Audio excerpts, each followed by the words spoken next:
Le Cameroun a célébré pour la 53e fois son unité nationale. Ici à Konsamba, dans le département du Mungo, les petits plats ont été mis dans les grands pour célébrer avec faste et solennité cette page de l'histoire du Cameroun qui s'est écrite un 20 mai 1972.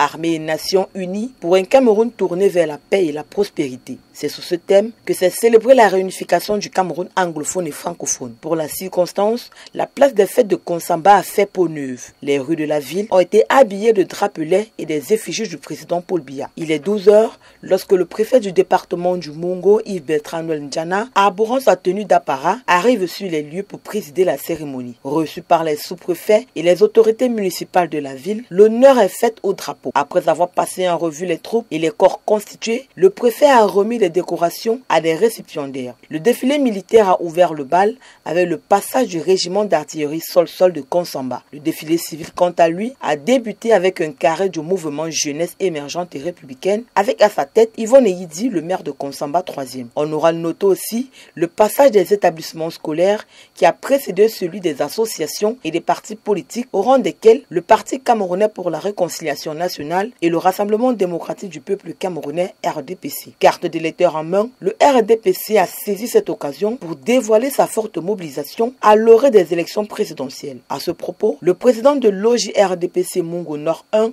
Fared Keng, n'a pas manqué de réitérer tout le soutien de la jeunesse de Konsamba afin que le président Paul Biya brigue un nouveau mandat de 7 ans lors des élections présidentielles d'octobre 2025. Un moment stratégique parce que nous sommes face à l'élection présidentielle.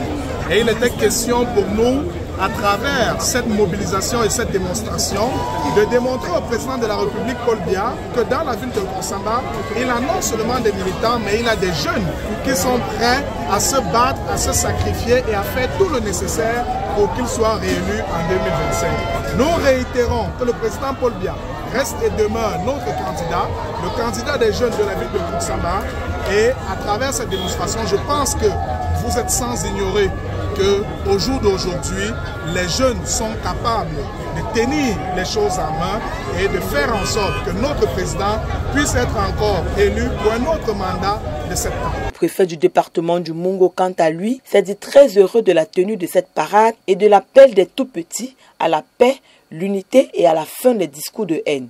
Nous sommes satisfaits, nous devons même dire heureux d'avoir vécu une grande parade où la mobilisation était exceptionnelle, où les différentes couches de population de notre département et de la ville de Konsamba en particulier ont célébré la grande fête. Et vous avez pu voir, comme moi, des écoles primaires et maternelles, des associations politiques, des associations diverses, comment les populations étaient mobilisées, parfois avec des chants patriotiques pour symboliser et traduire la fierté, celle d'être camerounais et celle de vivre dans un pays uni et dans sa diversité.